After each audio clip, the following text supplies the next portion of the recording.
amigas de Epicentro, bienvenidos a una nueva entrega del Perú en el Diván, este programa que hacemos en alianza con la Sociedad Peruana de Psicoanálisis. En el Perú en el Diván tratamos de entender cómo son los comportamientos de los seres humanos, cómo son los comportamientos colectivos y concretamente cómo nos comportamos en esta sociedad actual en el Perú.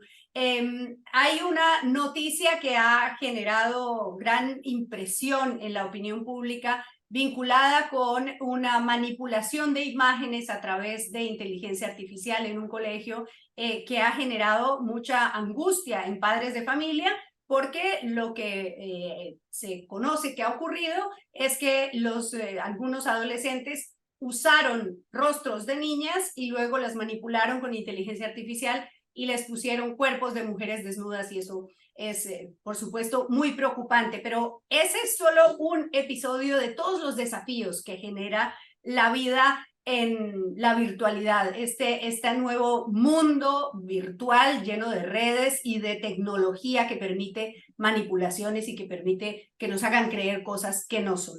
Para hablar de este tema, hemos invitado al psicólogo y candidato a psicoanalista de la Sociedad Peruana de Psicoanálisis, Martín Modonese, quien además tiene una maestría en adolescencia. Y este tema es fundamental para los adolescentes y por eso lo hemos invitado. Martín, gracias por estar aquí en el Perú en el Diván. Gracias a ti, Clara. Bueno, empecemos con el hecho puntual.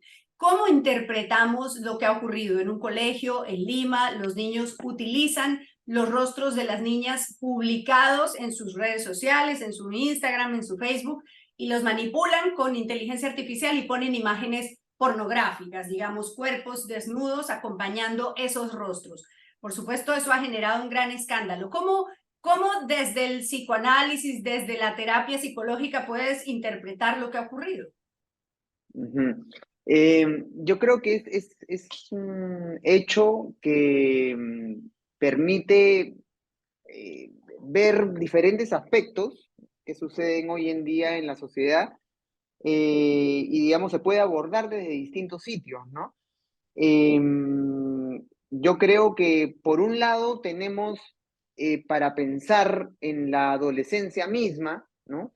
Esto como algo que implica también algo propio del tránsito de la adolescencia, pero al mismo tiempo hay una serie de aspectos para pensar con respecto a la sociedad y con respecto a los nuevos espacios que se crean, ¿no? Y de los cuales los adolescentes se apropian, ¿no? Que es la virtualidad, ¿no? Que viene a ser ya no solamente una cuestión digamos, para nosotros que venimos transitamos también la vida análoga y no solamente digital, sentimos que lo virtual tiende a ser está asociado a un medio de comunicación, pero en realidad lo virtual también es un espacio, ¿no? Es un espacio, y uno ve en las consultas cómo la manera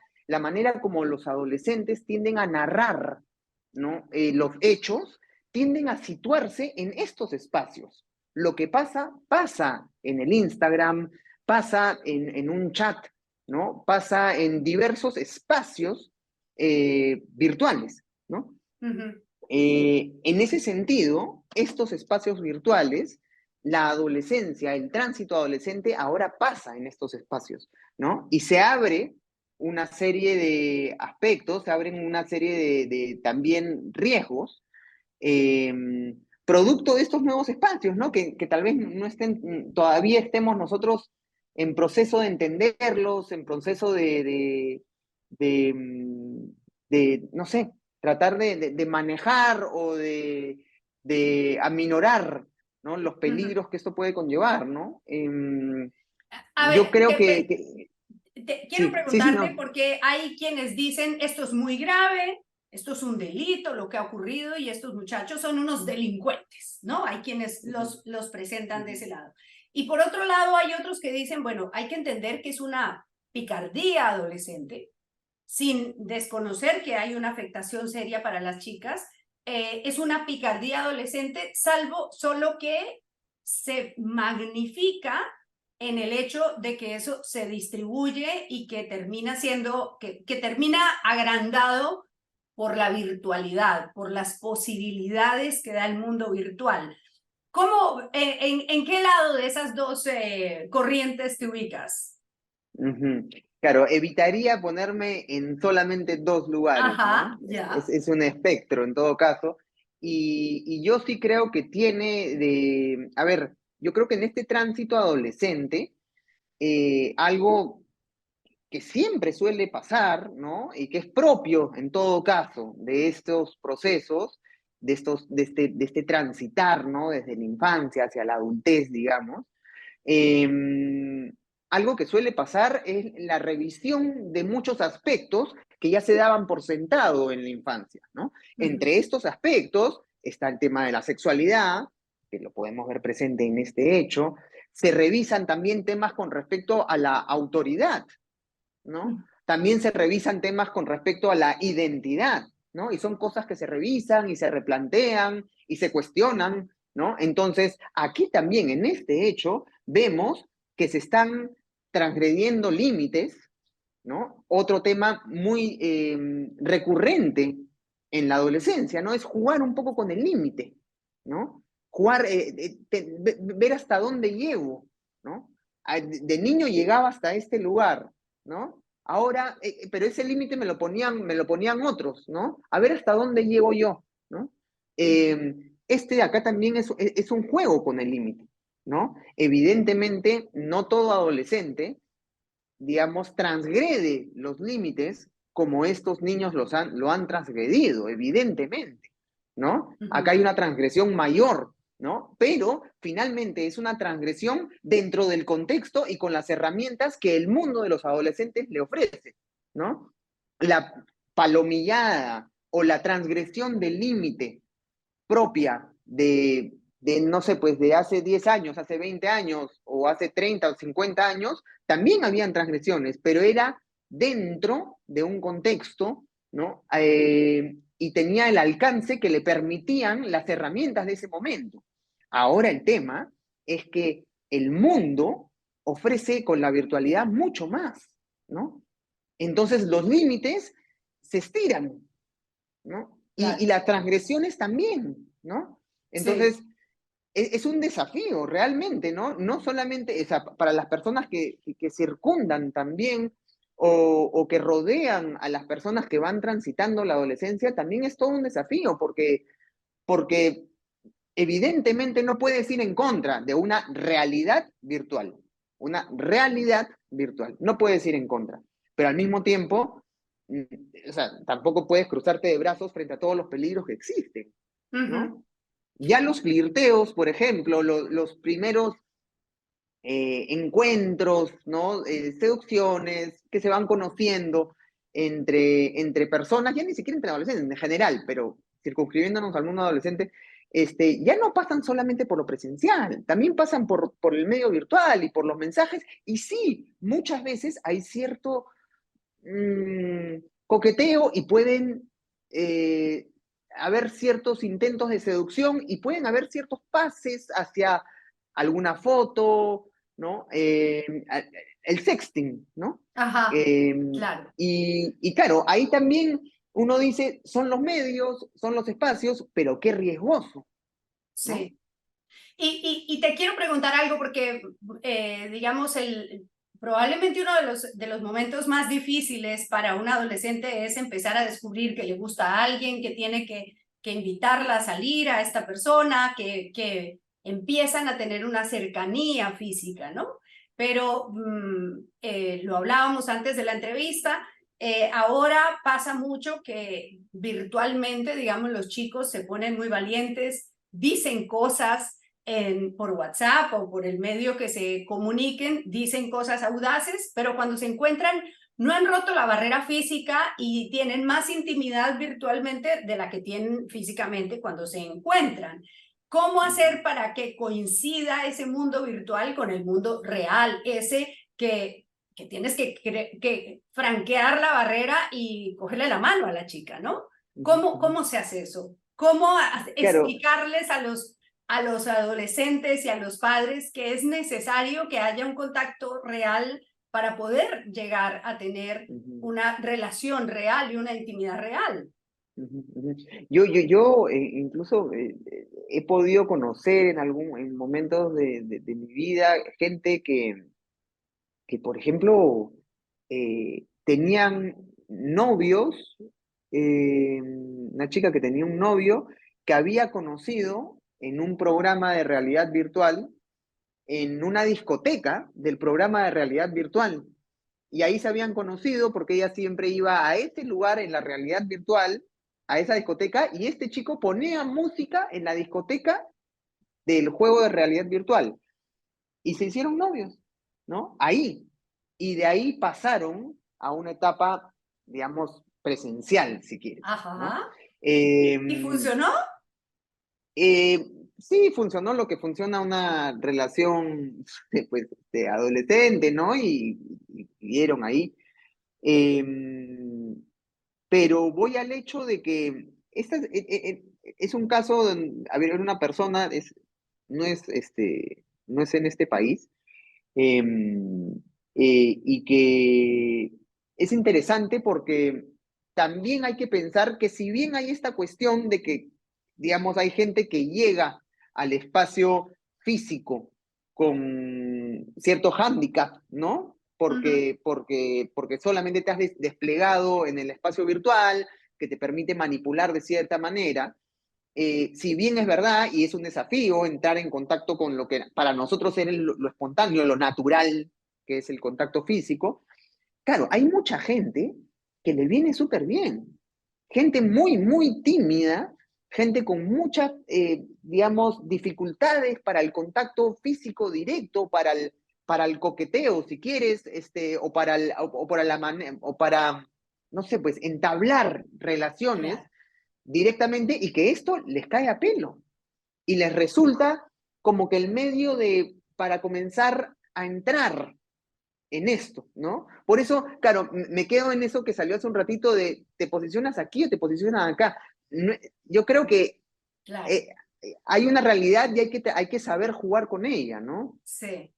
Hay otro tema que surge de este episodio que ha ocurrido, pero que está muy por encima del episodio y que tiene que ver con la intimidad, la protección de la identidad de los niños. Recientemente, una empresa alemana presentó una campaña. Vamos a ver un cachito de esta campaña, y lo que hay en este video es manipulado con realidad virtual, con inteligencia artificial, manipulada la imagen de una niña que es pequeña, que ya procesada como adulto en la campaña les dice a sus padres: cuiden mi intimidad, porque yo soy una niña, pero hay gente que puede utilizar mi imagen, puede aumentarme los años digitalmente, puede utilizarme para redes de pornografía, puede usar mis datos y puede incluso generar mi voz. Este es un pedacito de la campaña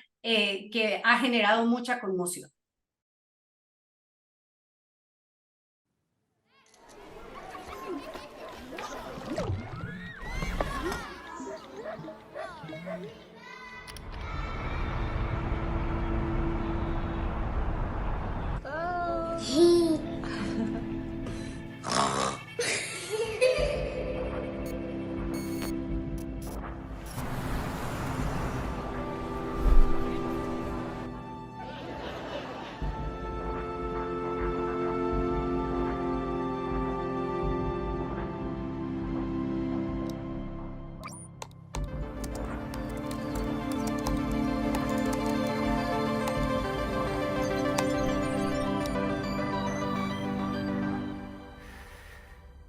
Hey, Mom. Hey, Dad. It's me, Ella. Well, a digital version of me. Just a bit older. Amazing what technology can do these days, isn't it? All you need are a couple of pictures, like the ones you share on social media, where they can be taken and used by everybody. I know, for you, these pictures are just memories. But for others, they are data. And for me, Maybe the beginning of a horrible future. A future where my identity can be stolen just like that. Where I can go to prison for things that I would never do. Imagine my credit score being destroyed, Dad. Or my voice copied to scam you, Mom. Mom, I'm in trouble. I need you to send me money, please. I don't want to become a meme, humiliated by everyone at school. Kill yourself, you fucking loser.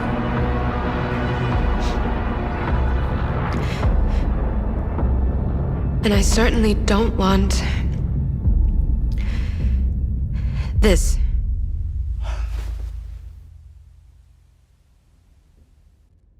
What you share online is like a digital footprint that will follow me around for the rest of my life. I'm telling you this because I know you love me and would never do anything to harm me.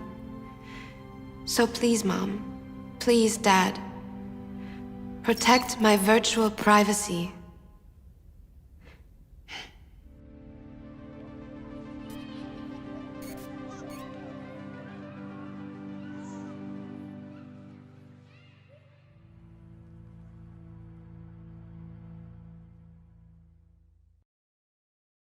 ¿Qué opinas, Martín, de esta campaña? ¿Qué opinas de este asunto que es tan impactante, ¿no? Que los padres a veces se olvidan de que los niños van a crecer algún día y que esas imágenes van a quedar siempre ahí, esos Facebook, esos Instagram, y que eso puede generarles desde problemas de avergonzarlos cuando sean adolescentes hasta problemas mucho mayores como muestra esta campaña.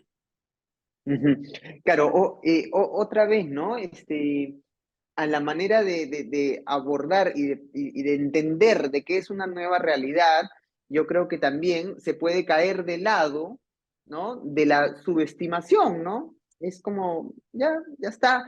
Y no, pues, es un lugar que también implica peligros, ¿no? E implica una intervención de parte de no solamente los padres, el Estado, el colegio y diferentes estamentos que tenemos que de alguna manera regular esos espacios, ¿no? Y ver de intentar en la medida de lo posible,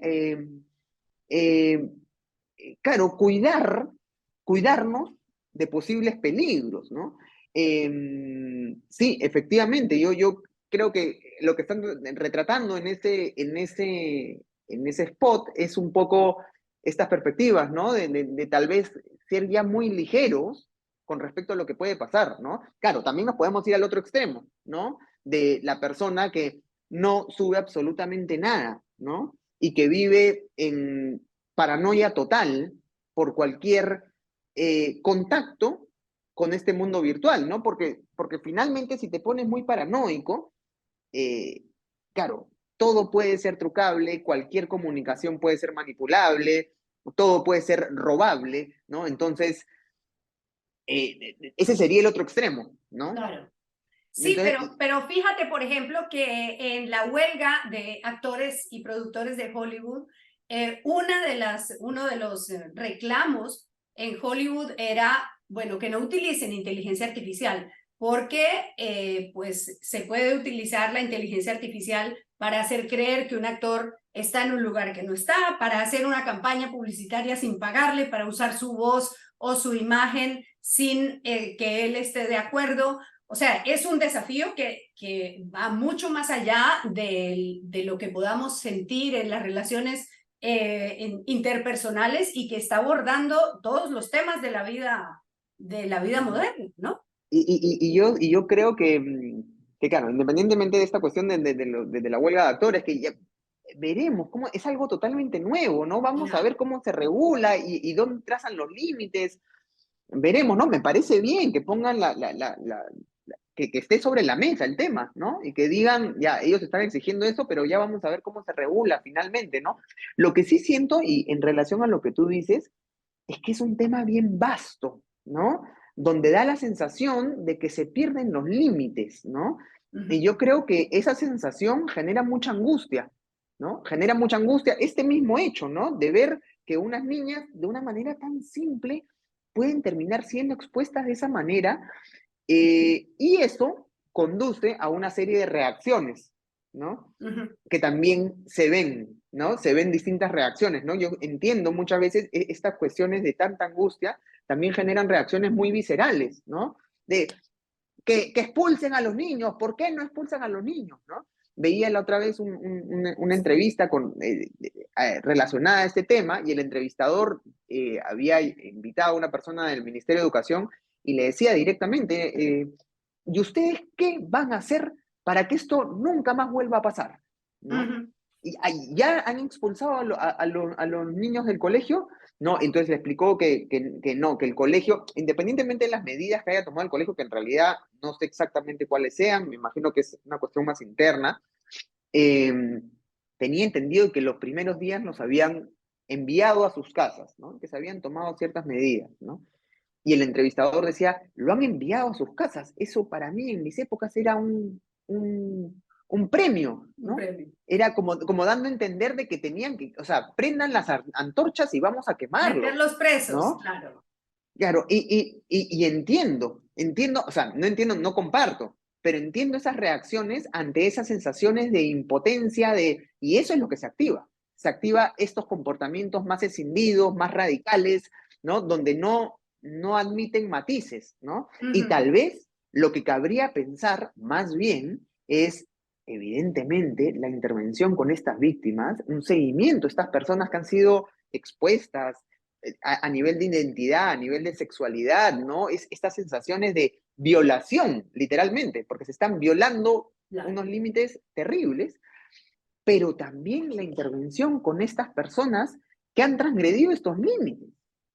O sea, pero eso a veces no se ve, ¿no? Como que genera hasta cierto escozor, que te estás poniendo del lado de los que causaron el daño, ¿no? Y cuando en realidad creo que sería fundamental, ¿no? También comenzar a pensar qué se está pensando para estas personas, más allá de prender las antorchas e ir a quemarlo, ¿no? Sí. Bueno, pues como vieron es un tema largo y ancho, es complicado, es desafiante.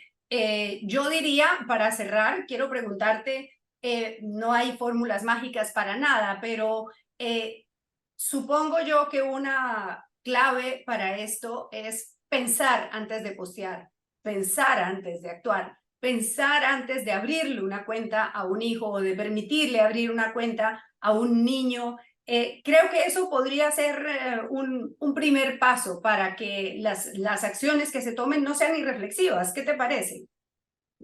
Totalmente, totalmente, ¿no? Y entender de que si bien nos estamos enfrentando a este mundo donde a veces se difumina los límites de lo humano, es decir, que el mundo nos vende que podemos hacer todo, ¿no? Y que podemos comunicarnos cuando querramos, con quien querramos, cuánto tiempo querramos, ¿no? A veces, digamos, poner cierta cota, ¿no? Y decir, no, hay cierto límite. No puedes hacer todo lo que quieres hacer, ¿no? No puedes colgar todas las fotos porque natural, pero ¿por qué? Si es que sí puedo colgarlas, ¿no? Tal vez pensar en trazarnos estos límites, ¿no? Y entender de que hay cosas que tenemos que atajar, ¿no? Ujú. No todo se vale, No ¿no? todo se va. Tampoco es que voy a restringir todo, no, hay una realidad, repito, ¿no? Pero sí, así que la persona que está colgando las fotos porque puede colgarla, tal vez pensar en su propio límite con respecto a eso, ¿no? Y también un padre con respecto a su hijo adolescente, que claro, no va a ser nada grato ser el límite de ese adolescente que le diga, oye, tienes un límite con respecto al uso de este aparato, con respecto a la manera como puedes funcionar en determinado ambiente, ¿no? Eso no va a ser grato, ¿no? A veces ser límite Es implica difícil. ser la frustración para el otro, ¿no? Y a veces eso no se tiende a tolerar, ¿no? No se Sí. tiende a tolerar, o cuesta más tolerarlo, repito, más en el mundo, en el momento en el cual hemos vivido, estamos viviendo, ¿no? Donde se fomenta cada vez más, ¿no? Esta omnipotencia, ¿no? Todo se puede siempre. Bueno, un cierto nivel de frustración siempre es necesario. Muchas gracias. Gracias, Martín, por estar en el Perú en el Gracias a Diván ti, y Clara. ayudarnos a entender este tema tan complicado. Y a ustedes, gracias por acompañarnos como siempre. Hasta pronto.